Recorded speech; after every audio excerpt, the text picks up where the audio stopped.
자비로우신 공급자이신 아버지, 주님 앞에 생명의 꼴을 공급받기 원하여 귀를 기울이오니 주님 말씀하시옵소서. 종들이 먹고 살겠습니다. 예수님 이름으로 기도합니다. 아멘. 고대인들의 기록에서 여성의 이름이 등장하면 그는 특별한 위치를 가지고 있는 경우가 많이 있습니다. 성녀이든지 악녀이든지 아니면 여신이든지.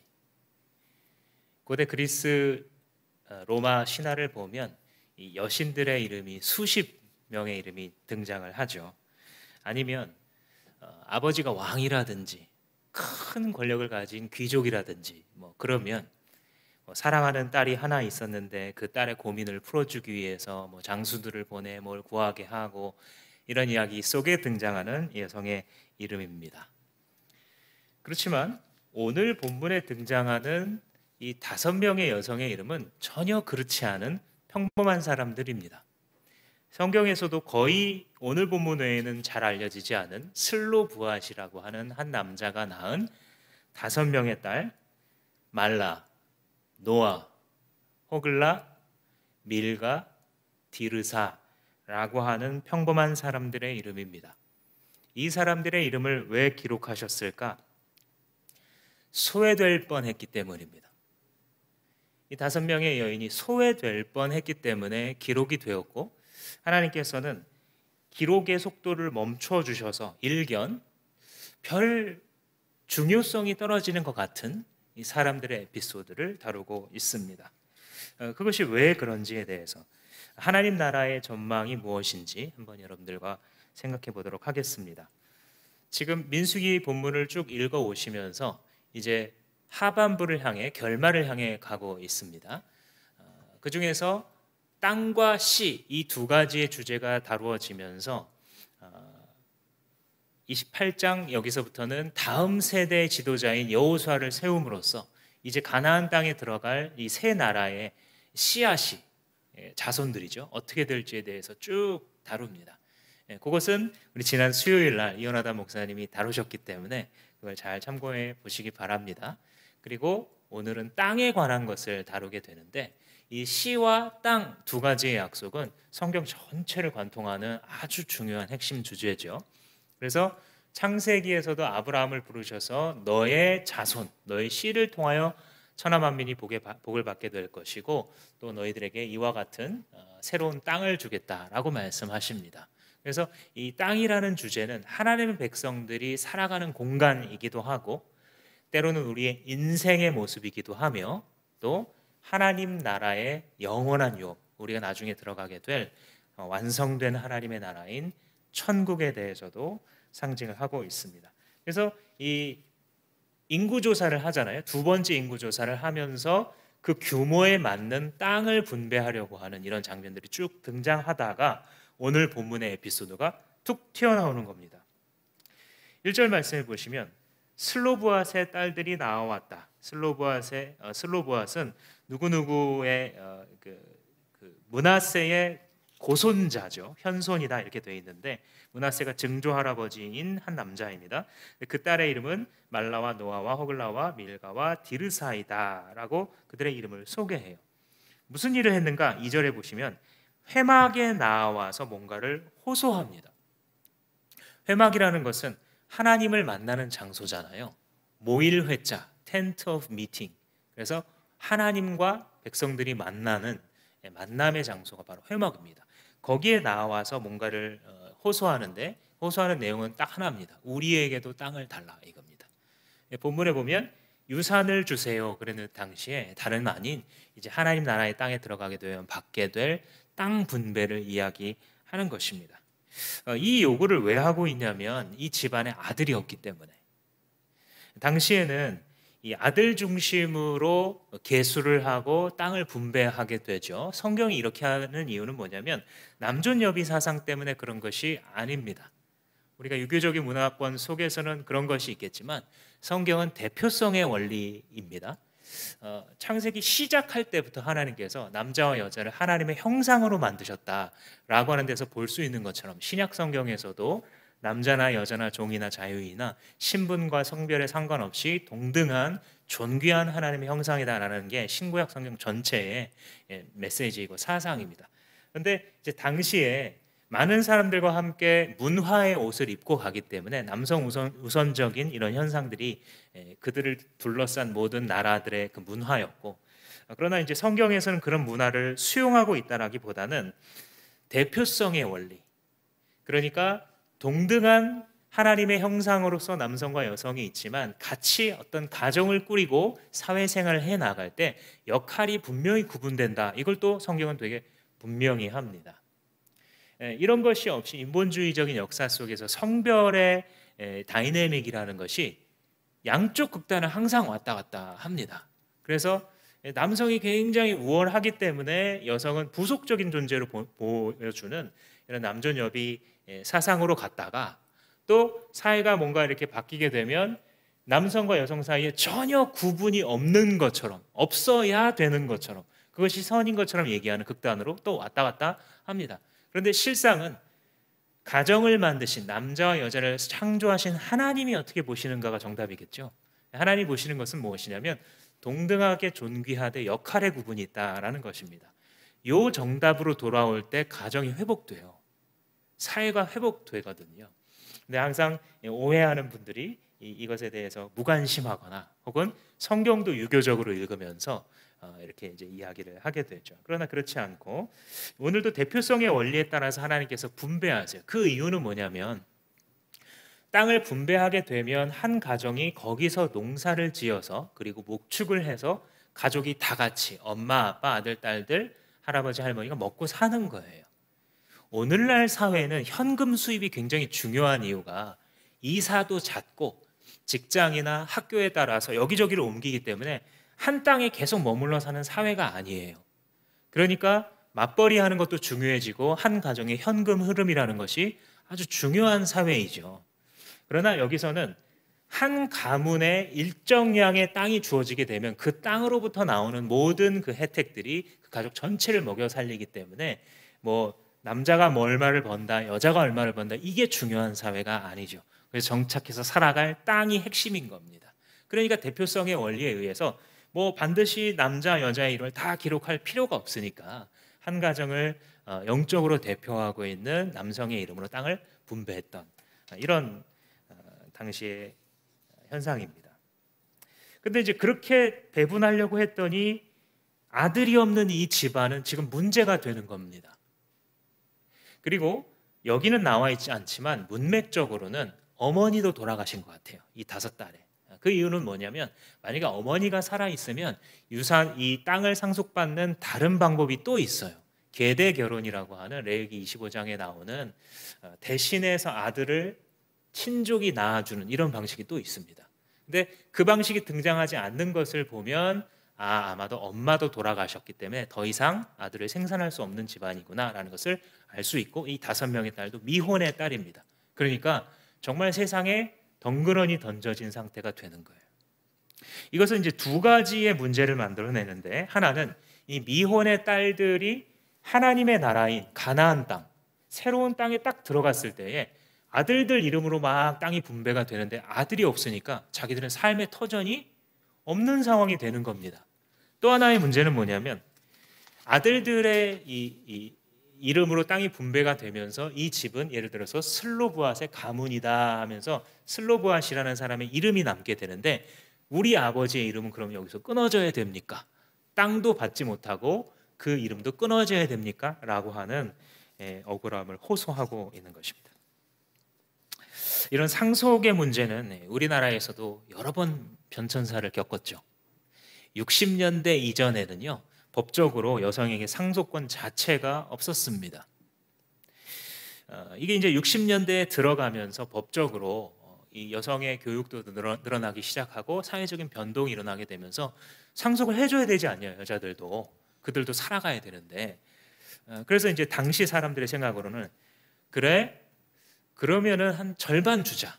아들한테 1을 주고 장자한테 1.5를 준다면 이 딸들한테는 한 절반 주자. 근데 시집간 딸은 어떡하냐? 시집간 딸은 0.25만 주자. 이렇게 했던 것이 당시 60년대 우리나라 사람들이 생각했던 생각입니다. 그러니까 아들과 비교했을 때 약 4분의 1에서 절반 정도를 상속하는, 이것이 30년이 지속이 됐고 1991년이 되어서야 균등상속이 이루어지기 시작합니다. 장자나 차자나 딱히 달리할 이유가 없다, 사회적으로. 그리고 아들이나 딸이나 같이 하는 것이 옳다, 이렇게 이제 정리가 되어졌죠. 그 사회를 겪으면서 많은 것이 향상되고 있지만은 아직도 사회생활을 하다 보면 이런 부분에 있어서 참 차이가 있구나, 이런 것들을 느끼게 됩니다. 오늘 이 슬로보아스의 딸들도 자기들에게 막상 닥친 문제잖아요, 이게. 그런데 주변 사람들이 물론 알고 도와주려고 했을 수도 있겠지만 도와줄 수 있는 방법 자체가 없는 데다가 자기들이 땅 주인이 아니니까요. 그리고 결국은 내가 아픈 사정은 내가 말해야 뭔가가 전달되기 시작하고 일어나기 시작하죠. 하나님의 백성들이 인내한다고 해서 자기 아픈 사정을 다 숨기고 있는 게 지혜로운 게 아니에요. 내 마음이 아프고 힘든 사정을 말하면 괜히 부담만 주지, 이거 세상적인 생각입니다. 하나님의 백성들은 그 공동체 안에서 자기의 아픔과 힘든 사정을 이야기할 수 있는 공동체가 건강하고 좋은 공동체예요.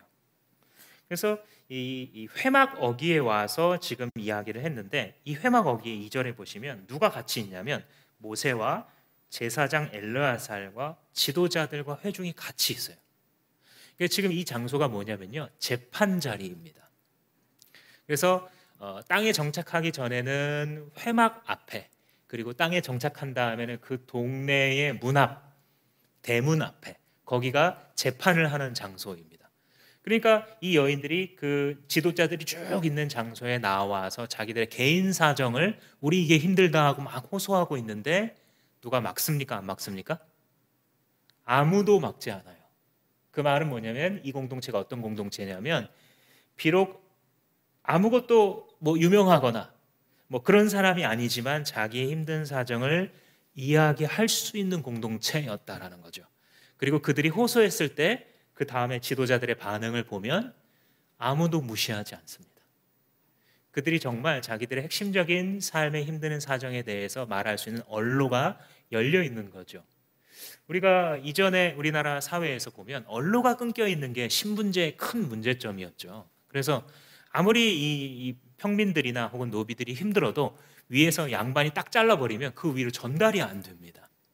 그래서 성군이다라고 불리우는 왕들은 신분고 같은 걸 설치했죠. 정말 이 신분 낮은 백성들도 뭔가를 두드리면 이 권세자들이 가서 그 사정을 들어줘야 되는, 그렇게 이제 다가가려고 언로를 열어주려는 노력들을 좋은 지도자들이 했었죠. 이 공동체는 그게 열려있는 공동체예요. 자신의 이기심 때문이 아니라 생존의 문제가 있을 때에, 그들이 하나님 나라에 상속받을 문제에 대해서 이야기할 때에 그들은 말할 수가 있었습니다. 그러니까 좋은 공동체의 두 가지, 여기서 지금 다시 한번 정리를 해보자면 구성원은 힘든 이야기를 할 수 있는 공동체, 두 번째는 지도자는 그것을 무시하지 않고 들어주는 공동체라는 것입니다. 제가 중학교 때 이후로는 여러 가지 이유에서 제가 좀 내성적으로 살았던 것 같습니다. 그래서 성향이 누가 나한테 아는 체 하지 않으면 아는 체 하지 않고, 누가 나한테 먼저 말 걸지 않으면 말 걸지 않아요. 이게 처음에는 약간은 이렇게 불안하기도 하고 두렵기도 하고, 그러다가 이제 그렇게 살아가는 게 편하니까 그냥 누가 나한테 말을 거는 것도 부담이 되는 이런 상태가 되더라고요. 근데 이제 예수님을 인격적으로 경험하고 나서 인생을 좀 이렇게 살아야 되는구나라고 하는 큰 방향이 생기잖아요, 예수님을 만나면. 그러고 난 다음에 밥 먹을까? 이런 얘기 하게 되고, 우리 같이 차 마실까? 이런 얘기 먼저 꺼내게 되는. 근데 이게 참 중요해요. 크리스찬들이 세상에 살아나갈 때에. 지금 여기는 전부 다 하나님의 백성이잖아요. 그러니까 그 공동체에서 말할 수 있는 자리가 이미 깔아져 있어요, 멍석이. 세상에서는 우리가 그런 존재예요. 회막 어귀 같은 존재, 그죠? 하나님을 만나는 장소, 그게 우리들이에요. 그래서 하나님께서 세상 곳곳에 우리를 뿌려 놓으셨어요. 그런데 예를 들어서 뭐 VIP 초청주일이다. 그러면 그 초청주일이 됐으니까 이제 막 사람하고 사귀고 그러면 이미 약간 늦어요. 그죠? 아, 이제 2달 남았으니까 어떻게 해야지? 뭐 이렇게 진행해서 접근하고 뭐 대화 나누고 그것도 뭐 엄청 귀한 겁니다. 근데 인위적이라고 느낄 때가 많잖아요. 나도 그렇고 그 사람도 그렇고. 그러니까 진짜 지혜로운 건 뭐냐면요. 아무 목적도 없고 아무 얻을 것도 없는 때에 늘 말하고 다니는 거예요. 너에 대한 관심을. 그죠? 아무 이유 없는데 동료들하고 오늘은 같이 나랑 밥 먹을까? 그냥 그러는 거예요. 그러면 이 사람이 무슨 할 말이 있어서 그러나 했더니 아니야. 그냥 관심이 있는 거예요. 자기한테. 요즘 세상에 이런 사람이 매우 드물잖아요. 크리스찬들이 나아갈 수 있는 아주 큰 어드밴티지 중에 하나예요. 평상시에 아무 조건도 얻을 것도 그런 거 없는데도 나에게 다가와주고 관심을 가져주고 이야기를 들어주는 사람, 회막 어기 같은 사람, 그 사람을 통해서 하나님께서 일하십니다. 그러면 이 마음이 열려서 뭔가를 이야기하게 되죠. 그러다 보면 그 사람이 나중에 예수님께 관심을 가질 수도 있고 교회에 나와볼 수도 있고 목장에 나와볼 수도 있는 그런 관계로 확장되는 거죠. 그래서 우리가 전도자의 삶이라는 것은 어느 날 갑자기 막 교회가 으쌰으쌰해서 되는 이런 부분보다는 훨씬 본질적인 부분이 뭐냐면 우리의 삶의 양태, 우리의 삶이라는 게 무엇인가, 우리 주변에 있는 사람을 무엇으로 볼 것인가, 그죠? 우리 새로운 삶에 나오죠. 배경으로 볼 것인가, 사람으로 보면서 살아갈 거냐. 내가 슈퍼에서 마주치는 이 사람을 배경으로 볼 것이냐, 사람으로 볼 것이냐. 이 주님께서 우리에게 주시는 시각입니다. 이 5명의 여인이 호소를 했을 때에 전체 시스템적으로 보자면요, 이 얘기 되게 불편한 얘기예요. 5명 대 200만 명. 5명의 어떤 어려운 사정을 도와주자고 지금 200만 명이 가지고 있는 이 룰을 지금 바꿔야 되는 상황인데 그게 과연 효율적이냐? 행정편의주의로 말하자면요, 이거는 대단히 좀 불필요하고 소모적인 얘기를 지금 꺼내고 있는 겁니다. 아이, 조용해. 공동체 전체가 흔들리게. 공동체를 망치지 마. 사실 교회에서 막 그러거든요. 소외된 사람이 자기 얘기를 하는데 편히 얘기를 할 때가 있어요. 사람들이 타락을 해가지고 빨리 해결을 하고 싶은가 봐요.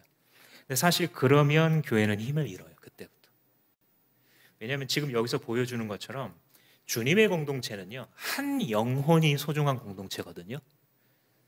교회가 굉장히 강하고 나중에 막 교회가 성장하면 막 예산도 어마어마하고 막 대단해 보이지만요, 그 초석이 뭐냐면 한 영혼이 소중한 공동체예요. 하나님 나라에서 좋은 교육자가 어떤 교육자냐면 한 영혼에게 관심 있는 교육자. 하나님 나라에서 좋은 목자 목녀가 어떤 목자 목녀냐면 한 영혼 살리는데 삶을 투자하는 목자 목녀예요. 한 사람이 중요하기 시작하면요, 천하를 움직일 수 있어요. 근데 더 이상 한 사람이 들어오지 않고 명수로 들어오기 시작하잖아요. 그때부터 하늘의 힘은 없어지는 거예요.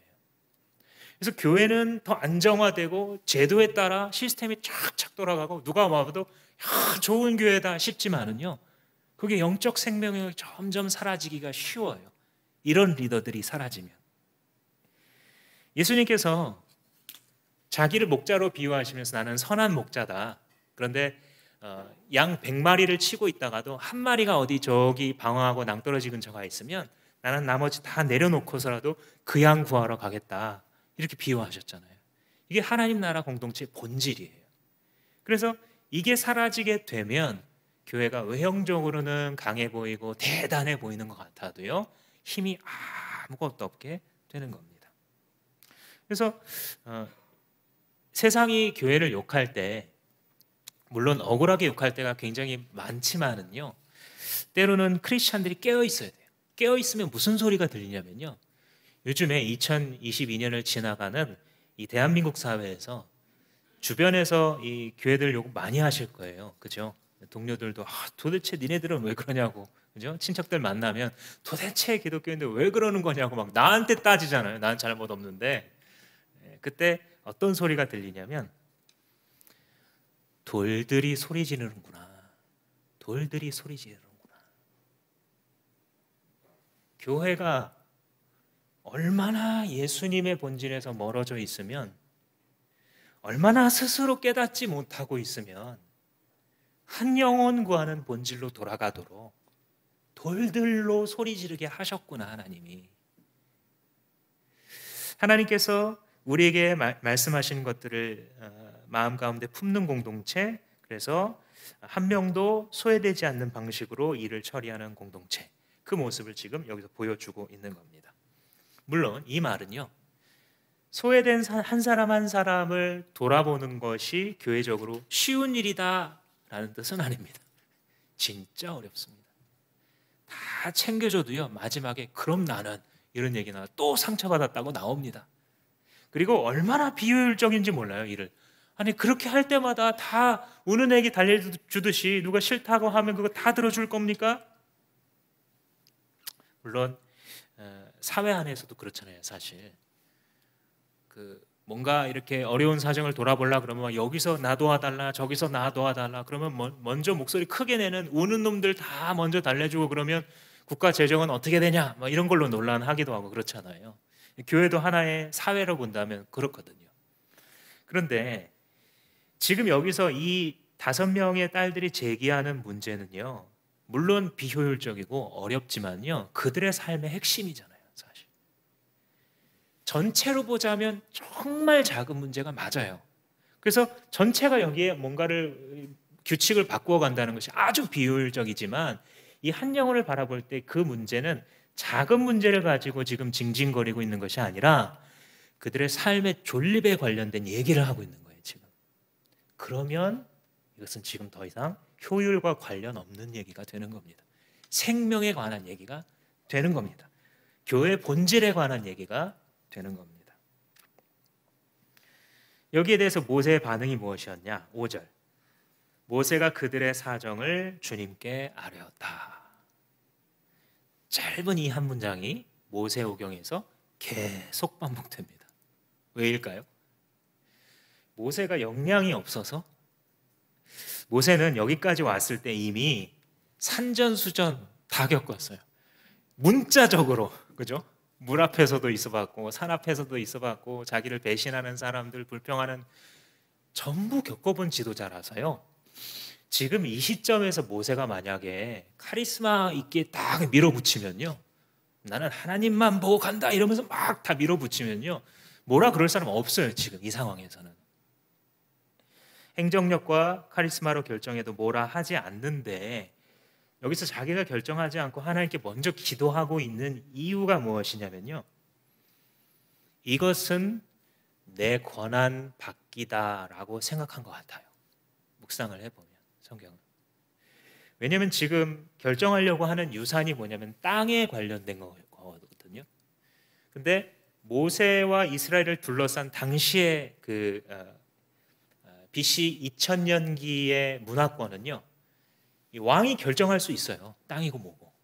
그래서 지금 이 나라, 이 공동체만큼은 어떤 나라냐면 탑 지도자인, 더군다나 종교와 정치에 있어서 자기를 따를 사람이 없는 1인자가 나한테 이 땅을 분배할 권한이 없다는 거예요. 지금 작은 땅이겠지만 이것은 내 역량 바뀌고, 지금 땅을 상속하는 것은 하나님 나라에서의 일이기 때문에 하나님께 물어야 되는 문제다라고 판단했던 것입니다.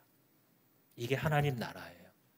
그 나라에서 가장 두드러져 보이는 리더조차도 어떤 선을 넘을 수 없는 하나님의 권한 아래 엎드리고 있는. 그래서 이 어려운 문제를 자기가 억지로 자기의 힘으로 풀어보려고 하는 게 아니라 하나님께 기도하죠. 이게 정말 지혜로운 사람이에요. 여러분들, 우리가 크리스찬으로서 이 세상 살아나갈 때요, 풀기 어려운 문제 있잖아요. 그죠? 그러니까 어떤 문제는 신앙 양심을 가지고 흑이야, 백이야 딱 결정하면 돼요. 근데 살아가면서 만나는 진짜 우리를 고민시키는 문제는요, 그렇게 딱 나눠지지가 않아요.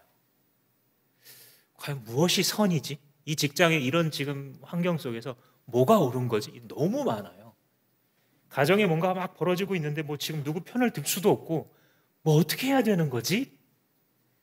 그랬을 때 간단하게 모세를 생각하세요. 야, 모세처럼 지혜로운 사람도, 모세처럼 경험 많은 사람도, 모세처럼 카리스마 있고 성령 충만한 사람도 자기가 풀 수 없는 문제를 만나면 바로 엎드렸구나. 누구한테요? 하나님한테. 단순한 거예요. 하나님께 아뢰라는 거구나. 이렇게 알아두시면 돼요. 어려운 문제를 만났다고 생각했을 때 하나님께 아뢰라는 거구나 딱 알아들으시면 돼요. 자, 한번 따라 하시겠습니다. 하나님께 아뢰라는 거구나. 네, 그래서 딱 기억이 나셔야 돼요. 아, 이거 정말 고민되는데 어떻게 해야 되지? 하나님께 아뢰라는 거구나. 아뢰라는 거. 나를 지금 부르시는 거구나. 그래서 그가 하나님 앞에 엎드려서 하나님의 뜻을 구하면서 결국 인도함을 받아요. 제가 가끔 뭐 재직 세미나나 이런 걸 할 때 나누는 말씀이 있는데, 우리 교회에서 회의의 목적은 뭐 어떤 부서별 팀별 회의를 할 수도 있고 교회 운영에 관한 회의를 할 수도 있고 그렇잖아요. 근데 우리 주마음 교회에서 회의를 하는 목적은 제일 지혜로운 답을 찾는 게 아닙니다. 이렇게 말씀을 드려요. 그럼 회의를 왜 하느냐? 왜 하냐면요, 하나님의 뜻을 찾으려고요. 그 두 가지는 같은 게 아닌가요? 아니에요. 아니에요. 세상에서, 회사에서, 다른 곳에서 가장 좋은 방법 택하면 좋죠. 그 조직의 성공을 위한 가장 효율적이고 가장 좋은 방법. 그러면 그 조직은 굴러가요. 존재 목적이 그거니까. 교회 존재 목적은 그게 아니잖아요. 교회 존재 목적은 하나님 나라를 추구하는 거거든요. 그래서 회의의 목적이 뭐냐면 하나님이 무엇을 기뻐하실까? 혹은 그게 애매하다면 어떤 방식으로 하는 것을 하나님께서는 어떤 방식으로 하는 것이 하나님의 뜻에 가까울까? 이렇게 물어보는 거예요. 그래서 회의를 할 때 조금 시간이 걸리더라도 하나님께 엎드린 사람들이 이게 하나님의 뜻이 아닐까요? 라고 하는 마음으로 발언을 하게 해요. 그러면 이제 무슨 일이 벌어지냐면요, 처음에 이제 몇 번 회의를 할 때는 좀 긴가민가해요, 서로. 그런데 오늘 회의를 하고 나서 그 회의를 할 때는 별 의견이 다 나올 수밖에 없어요. 왜냐면 각자 자기가 이게 하나님의 방법이 아닐까? 그게 같을 수가 없잖아요. 막 얘기를 합니다. 근데 만약에 좋은 방법을 찾는 회의였다면 좋은 방법을 찾아야 되기 때문에 대립이 돼요. 왜냐면 나도 교회를 사랑하고 너도 교회를 사랑하는데 내 의견을 묵살하는 것은 마치 교회를 사랑하는 내 마음을 무시하는 것 같거든요, 지금 이 사람이. 그러니까 아이러니하게도 교회 다툼은 어디서 일어나냐면 가장 헌신된 사람들끼리 싸워요. 가장 열심히 일하고 봉사 많이 한 분들끼리 싸워요. 참 이상하죠? 근데 그게 이유가 그거예요. 정말 사랑하는데 그 의견이 묵살되고 내가 생각할 때 이게 진짜 지혜로운 방법인데 그걸 묵살한 것 같거든요. 그러니까 그때부터 기분이 나쁘고 자존심이 상한 거예요. 그런데 이 방식으로 회의를 하다 보면 그게 뭐냐면 지금 이게 지혜로운 방법 찾는 게 아니라 하나님의 뜻을 찾는 거기 때문에 각자 자기 얘기를 해보면 막 뭐 이렇게 언성이 높아지기도 하고 뭐 다 똑같죠. 근데 마지막에 리더가 가만히 이렇게 보고 있으면요, 아마 이쪽이 하나님의 뜻일 것 같다라는 감이 오기 시작해요. 근데 잘 모르죠. 확신은 못해요. 그런데 다음번 회의를 할 때쯤에는 뭔가가 일이 진행됐잖아요. 그러면 알게 돼요. 신기하게 이렇게 쉽게 해결이 됐네. 이게 계속 쌓이면 나중에 어떻게 되냐면요, 회의가 기다려집니다. 아까 하나님을 경험하는 삶 간증을 해주셨는데 그 하나님을 경험하는 삶이라는 책을 쓴 헨리 블랙가비 목사님이 그런 간증을 해요. 자기들이 이런 식으로 회의를 해나가다 보니까 회의 시간은 가장 재밌는 시간이 되었다. 왜냐하면 하나님이 그렇게 하나님의 뜻을 추구했던 우리들을 통해서 우리 느낌으로는 막 봉사 눈꼬리 잡는 격으로 겨우겨우 낸 결정이었는데 하나님의 뜻을 추구했기 때문에 뭔가 이루어졌고 이게 쌓이고 쌓이다 보니까 하나님의 뜻이 우리의 회의를 통해 우리의 기도를 통해 정말 보여지는구나라는 걸 경험하는 거예요. 모든 사람들이. 그러면서 그 공동체는 점점 더 힘을 받게 되고 점점 더 화평케 하는 그런 집단이 되어가는 것이죠. 그래서 하나님의 뜻을 묻는 공동체가 된다는 것, 이것이 또 오늘 본문을 통해서 우리가 배울 수 있는 것입니다. 또 한 가지는 이 슬로바셋의 이 사정을 모세가 아뢰었을 때에 하나님이 뭐라고 대답하시는가? 7절 말씀에 나와 있어요. 슬로브앗의 딸들이 한 말이 옳다 하고 그들에게도 아들들처럼 상속하라는 거예요. 답이 되게 간단해요. 그러니까 하나님의 방법이요, 되게 간단하면서 우리에게 그 다음 생명력을 가지고 갈 수 있는 방법으로 인도를 해 주시는 거예요. 하나님께서 그들의 말대로 해주라 라고 말하면서 그 말이 결국은 법이 돼요. 8절 말씀해 보시면 너는 또 이스라엘 자손에게 이렇게 일러두어라. 어떤 사람이 아들이 없이 죽으면 그 유산을 딸에게 상속시켜라. 이 하나님의 말씀을 공동체가 받아요. 그래서 실제로 나중에 분배를 하거든요. 그리고 9절 말씀해 보시면 만일 딸이 없으면, 지금은 딸이 있으니까 이렇게라도 하지만 만약에 딸도 없다 그러면 어떻게 되느냐? 고인의 형제들에게 주어라. 그러니까 슬로브앗의 형제들에게 상속이 되는 거예요. 근데 그 형제도 없으면 어떻게 되냐? 삼촌들에게 주어라. 삼촌도 없으면 어떻게 되느냐? 가장 가까운 친족에게 촌수를 따져서 주어라. 이렇게 말해요. 지금 여러분 뭘 보고 계시는 거냐면 당시에 이스라엘 백성들 사이에서 법과 규칙이 어떻게 만들어져 가고 있는지 보고 계시는 거예요. 하나는 위에서부터 아래로 하나님께 주시는데, 다른 거는 백성들의 필요에 의해서 하나님 앞에 이건 어떻게 해야 됩니까? 하고 갖고 오면 그들이 어떤 규칙으로 살아가야 될지 하나님 말씀해 주시는 거예요. 하나님 말씀하면 이게 그들의 법이 되는 겁니다. 그래서 좋은 공동체의 특징 또 하나가 뭐냐면요, 하나님이 말씀하시면 그게 법이 되는 공동체. 하나님의 말씀이 자기의 삶이 법이 되는 신앙인들입니다. 그래서 이런 방식으로 쭉 진행이 되죠. 말씀대로 살아가게 되는 거예요. 우리 교회도 우리가 자부심을 가질 수 있는 것은 무엇이냐면 교회를 하나님의 뜻대로 해보자는 거거든요. 우리의 보람은 사실 거기에 있어요. 하나님이 원하시는 뜻을 이 21세기에도 관철해보자. 특히 우리 공동체와 관련해서 예수님이 꿈꾸시는 것이라면 우리도 꿈꾸면서 나가보자 라는 거예요. 너무 멀리 떠나 있으니까 하나님의 그 원하시는 뜻과 예수님이 꿈꾸셨던 교회 공동체에서부터 너무 멀어져 있으니까 돌들이 소리 지르잖아요. 너네 맞아? 너네 예수가 이렇게 가르쳤어? 라고 말하고 있잖아요. 근데 우리는 그걸 해보자는 거거든요. 성경이 말하는 대로 한번 해보자. 성경이 하라면 하고 말라면 말고, 성경이 가라면 가고 성경이 가지 말라는 길은 안 가고, 예수님이 교회가 이런 거라 그러면 해보고, 성령께서 이렇게 하셨다라고 성경에 나타나 있으면 우리도 그렇게 따라가고, 세상적으로 편한 방식 말고요. 세상적으로 편한 방식 해봤더니 그 결과가 무엇인지 우리가 다 보고 있다면 이제 그 길 또 갈 필요는 없다는 것이죠. 세상 문화에 젖었더니 우리가 교회를 어떻게 만들어 가냐면 사실 목회자들 잘못이 제일 크죠. 세상 문화에 따라서 아무 희생도 헌신도 없는 종교가 됐어요. 사실 어떤 조직이든지 한 10%에서 20%의 탁월한 사람들이 열심히 하면 다 굴러가거든요. 그러니까 교회도 나머지 한 90%는 그냥 편하게 왔다가 편하게 가는 서비스를 제공해주면 좋은 교회. 그 문화에 젖어 있는 그런 방식 말고요, 내 십자가를 지고 나를 따르라 했던 예수님의 방식으로, 내가 만든 나의 한몸된 교회 공동체를 너희도 하나가 되게 해라 했던 그 방식으로, 예수님이 제자들과 먹고 마시는 밥상 공동체를 이루셨던 그 방식으로, 너희들은 나의 몸이 되었고 이 살과 피를 마실 때마다 너희들은 한 몸이었다라고 하는 방식을 포기하지 않는 것으로 우리는 따라가려고 하고 있습니다. 하나님의 말씀이 그들의 삶의 법이 되는 공동체, 그 공동체는 힘이 있습니다. 능력이 있습니다. 열매가 있습니다.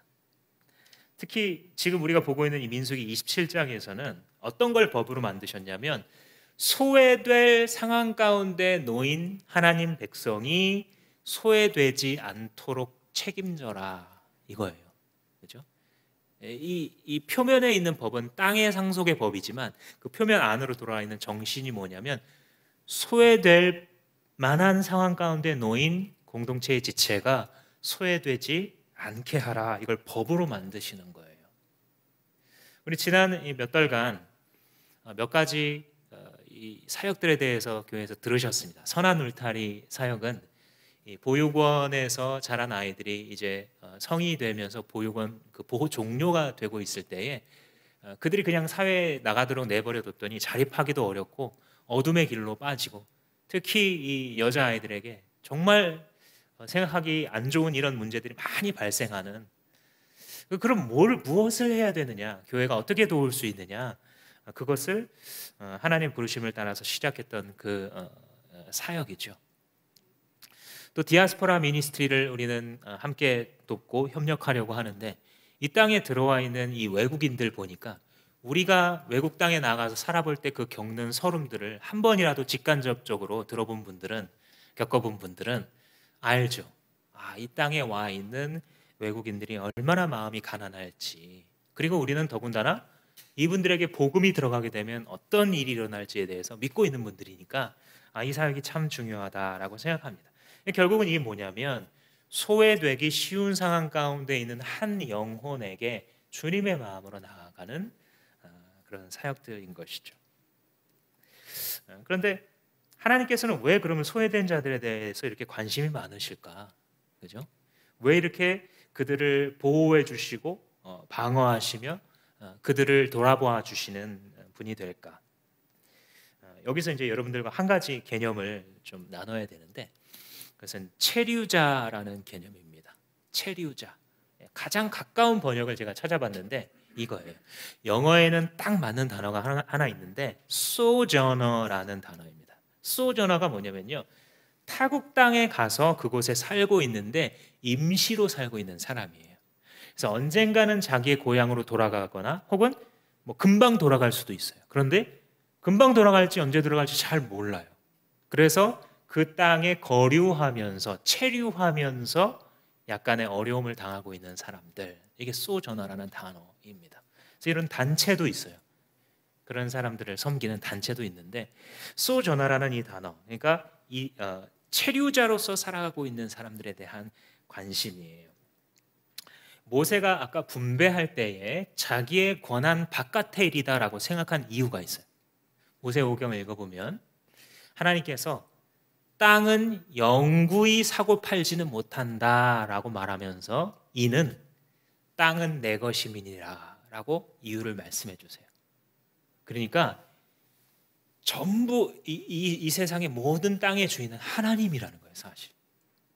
그래서 왜 분배가 그렇게 중요하고 지금 상속의 문제가 중요하냐면, 한 지파, 그리고 지파 아래 가문, 가문 아래 이 집안들이 있는데, 이것이 갈수록 땅이 자꾸 왔다 갔다 해버리면 나중에 이 후손들이 그 하나님의 땅인데도 불구하고 자기들의 삶의 터전을 잃어버리고, 또 어떤 사람은 하나님의 땅임에도 불구하고 너무나 많은 땅을 소유하게 되는 문제를 일으킬 거라는 거예요. 그러니 너희들 모두는 땅 주인이 아니라 나에게 땅을 빌려서 살아가고 있는 체류자다라는 뜻이에요. 그러니까 자기들의 정체성 자체가 체류자 백성이니까 너희들 가운데 들어와 있는 체류자와 같은 삶을 살아가는 소외된 자들 들어와 보는 게 너무 합당하다라는 거죠. 이것은 우리에게 주어진 인생이 무엇인지 알게 만들어줍니다. 우리는 이 인생을 체류자로서 살아가고 있는 겁니다. 우리들의 인생은 내 소유가 아니라 빌려주신 것입니다. 이 인생이라는 시간 동안 이것을 내 것이다 라고 생각하면 좋을 것 같지만, 여기서부터 모든 문제, 모든 절망의 근원이 나오게 됩니다. 만약 우리가 성경이 가르쳐주는 대로 그렇구나, 지금 여기서 땅으로 상징되고 있는 나의 인생이 하나님께 빌린 것임을, 이 인생은 체류자로서 소저너로서 살아가고 있는 것임을 알게 된다면, 그 다음에 이게 내 것이 아니구나 라고 하는 진리 가운데 서게 돼요. 이 진리가 내게 되면 무슨 일이 벌어지냐, 내게 아니기 때문에 내 마음대로 탐욕을 부릴 이유가 사라져요. 주님 거니까요. 내게 아니니까요. 그리고 내게 아니기 때문에 내 욕심대로 되지 않았다고 해서 지나치게 억울해하고 걱정할 필요가 없구나. 빌린 거구나. 나는 소저너구나. 나는 체류자이구나. 여기는 임시 거처이구나. 이 땅은, 이 목숨은, 이 생은 임시적인 것이구나라는 것을 깨닫는 순간 그는 오히려 반대로 자유한 삶을 살아가게 될 것이요, 생명을 나누는 삶을 살아가게 될 것이며, 이 세상의 욕심과 탐욕에 의해서 포로가 되는 삶으로부터 벗어나게 되는 것입니다. 우리는 예수 그리스도 안에서 하나님 나라를 이미 상속받은 사람들입니다. 그래서 우리의 시민권은 거기에 있는 거예요.